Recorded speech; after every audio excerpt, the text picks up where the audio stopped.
The exhibition at Stephen Friedman Gallery consists of two main installations. One is the brick house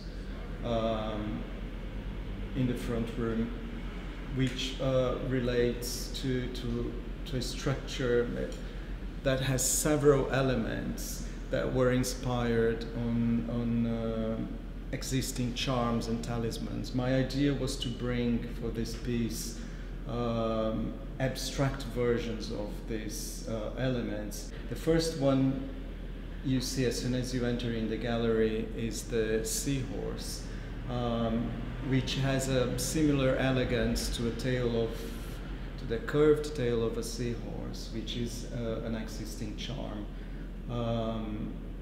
And then when you turn to the left, I mean, you note that immediately you notice that the construction is not aligned with the square lines of the gallery, and that's deliberate in order to make it more unstable for the viewer, and also to motivate the viewer to walk into a circle journey, trying to find an entrance of some kind, a door or a window, which won't happen.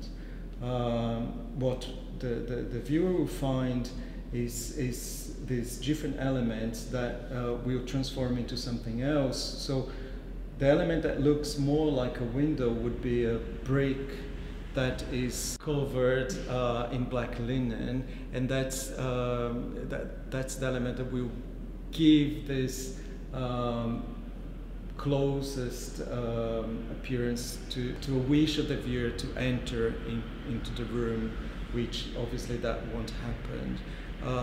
After that, you have a series of very fine chains, which one could consider continuous leaking water through a building. You have a rope that's unweaved and attached on the mortar, which looks like something as a climbing tree or a climbing plant of some kind. There is a disc, a metal disc that looks like a mirror. It's as if the elements are not only attached in the mortar, but they are kind of being squeezed out. In the second room, you have an installation which consists of a group of stones, chalk, which I found it quite interesting to bring in because they were found in North England in a typical English countryside, which used to be a vast sea millions of years ago. The stones, they have different detritus of the sea, shells and bits of fish bones, and they were inserted some words and sentences from Pablo Neruda's poem. They have this kind of secret sharing as a group, and there is, like the first work, there is very little artist's hand in the sense of traditional sculpturing. They are nearly ready-made of some kind.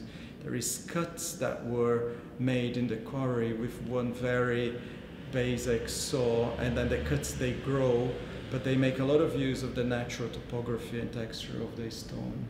The stones are weaved, if you like, with three panels, like black linen panels, which the concept of this work is about withdrawing rather than adding. So we pulled threads in order to make the motifs, which are mostly sails, in a very abstract manner. So together they create this quite meditative sea landscape or night sea landscape.